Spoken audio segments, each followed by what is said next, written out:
Hello friends, मैं अमिता अपने channel RJ Amita की बात में एक बार फिर से आप सभी दोस्तों का स्वागत करती हूँ।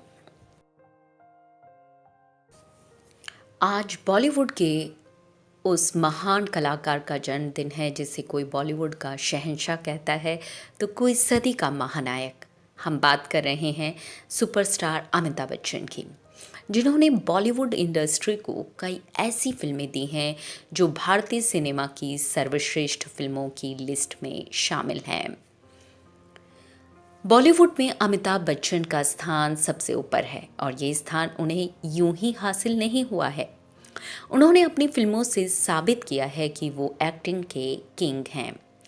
खास बात यह है कि अमिताभ बच्चन ने फिल्मों के हर जोनर में ऐसी एक्टिंग की है जो आज के जूनियर एक्टर्स के लिए मिसाल है। अमिताभ बच्चन ने अपनी फिल्मों में कॉमेडी से लेकर एक्शन, ड्रामा, रोमांस में कई बेहतरीन किरदार निभाए हैं।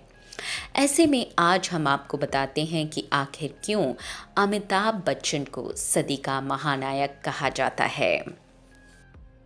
अमिताभ बच्चन आज भले ही एकदम शांत नजर आते हों, एक समय में उनकी पहचान ही एंग्री यंग मैन के रूप में थी।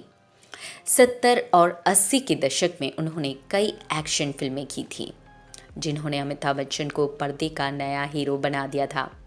उस दौरान आई उनकी फिल्मों दीवार, शोले, डॉन, त्रिशूल, शान, कालिया, कुली जैसी फिल्मों से वो एक्शन फिल्मों के हीरो बन गए और हर किसी ने उन्हें पसंद किया। बिग बी की फिल्मों की लिस्ट में ड्रामा फिल्मों की भी कमी नहीं है। अमिताभ ने इस जोनर में भी उतनी ही शानदार फिल्में की हैं जितनी उन्होंने एक्शन फिल्में की थी। वे कभी बागवान में लाचार बाप बने तो कभी पा में हंसता हुआ बच्चा। इस जोनर की फिल्म में भी सूर्यवंशम, सिलसिला, मजबूर और सौदागर जैसी कई फिल्मों ने उन्हें खास पहचान दिलाई थी और इन फिल्मों के जरिए अमिताभ बच्चन सीरियस एक्टर के रूप में उभरे। ऐसा नहीं है कि अमिताभ बच्चन ने सिर्फ एक्शन और ड्रामा फिल्मों से लोगों का एंटरटेनमेंट किया हो, बल्कि उन्होंने कॉमेडी फिल्मों से लोगों को खूब हंसाया भी है। इसकी शुरुआत बॉम्बे टू गोवा से हो गई थी और उसके बाद उन्होंने चुपके चुपके से लेकर बड़े मियाँ छोटे मियाँ, बंटी और बबली, भूतनाथ, बुढ़ा होगा तेरा बाप जैसी कॉमेडी फिल्में भी की। अमिताभ बच्चन के हर जोनर की फिल्मों में नाम कमाने के बाद ये साबित हो गया कि अमिताभ ने 70 के दशक से लेकर अभी तक कई जोनर की फिल्में की और आज उन फिल्मों की कामयाबी ने उन्हें सदी का महानायक बना दिया है। दोस्तों, यहाँ पर हम अगर अमिताभ का जिक्र आए तो रेखा का जिक्र आना तो बनता ही है। सदाबहार एक्ट्रेस रेखा और बॉलीवुड के महानायक कहे जाने वाले अमिताभ बच्चन की लव स्टोरी के चर्चे भी इंडस्ट्री में खूब रहे हैं। कहा जाता है एक बार रेखा फिल्म गंगा की सौगंध की शूटिंग कर रही थी। उस दौरान उनके को एक्टर ने उनके साथ बदतमीजी की तो अमिताभ अपना आपा खो बैठे थे। हालांकि दोनों में से किसी ने कभी भी अपने रिलेशनशिप को लेकर कभी बात नहीं की। दरअसल रेखा से जुड़ी बातें आपको उनके 66वें जन्मदिन पर हम बता रहे हैं और साथ ही साथ महानायक का जन्मदिन आज है।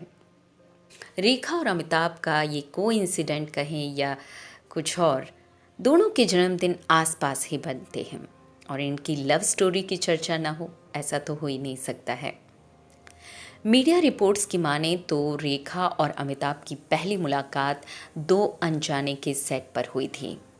उस वक्त आलम ऐसा था, अमिताभ सुपरस्टार बन चुके थे और जया से शादी भी हो चुकी थी, लेकिन रेखा को कोई खास पहचान नहीं मिली थी। शूटिंग शुरू होने के साथ साथ इन दोनों की गुपचुप प्रेम कहानी भी शुरू हो गई। फिल्म हिट रही, उनकी जोड़ी इतनी पसंद की गई कि उन्हें सुहाग, मुकद्दर का सिकंदर और राम बलराम जैसी कई और फिल्में ऑफर हो गई। इसके बाद दोनों एक दूसरे के और भी करीब आ गए। कहा जाता है दोनों रेखा के दोस्त के बंगले पर मिला करते थे।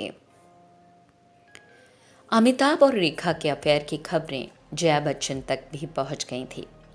रिपोर्ट्स के मुताबिक जया ने रेखा को एक बार घर पर डिनर के लिए बुलाया था। इस दौरान बिग बी शहर से बाहर गए हुए थे। जया ने एक्ट्रेस को अच्छा खाना खिलाया और अच्छे से बात की, लेकिन इस दौरान उनसे अमिताभ का जिक्र तक नहीं किया। लेकिन जब रेखा जाने लगी तो जया ने उनसे सिर्फ ये कहा, वो अमित को कभी नहीं छोड़ेंगी। इसके बाद दोनों को सिलसिला ऑफर हुई थी और ये बॉक्स ऑफिस पर हिट रही थी। यहीं से दोनों के रास्ते अलग हो गए। रेखा ने 1990 में अपनी शादी के फैसले से सभी को चौंका दिया था। उन्होंने दिल्ली के व्यापारी मुकेश अग्रवाल से शादी की थी। शादी के 1 साल बाद ही उनके पति ने आत्महत्या कर ली और रेखा फिर से अकेली रह गईं। 2008 में एक बार फिर रेखा ने सबको हैरान कर दिया जब वह एक अवार्ड समारोह में सिंदूर लगाकर पहुंच गई थी। 2009 के समारोह में अमिताभ भी पहुंचे थे, लेकिन वे रेखा से नजरें चुराते भी दिखे थे। रेखा ने एक इंटरव्यू में कहा था कि जैसे पूरा देश बिग बी से प्यार करता है, वैसे ही वो भी करती हैं। लेकिन दोनों अपनी जिंदगी में आगे बढ़ गए और एक प्रेम कहानी अधूरी रह गई। आज का ये एपिसोड आपको कैसा लगा हमें ज़रूर बताएं, और जिन लोगों ने मेरे चैनल को सब्सक्राइब नहीं किया है तो वो सब्सक्राइब कर लें। इसी के साथ आज के इस एपिसोड से मुझे दीजिए इजाज़त। नमस्कार, bye bye and take care.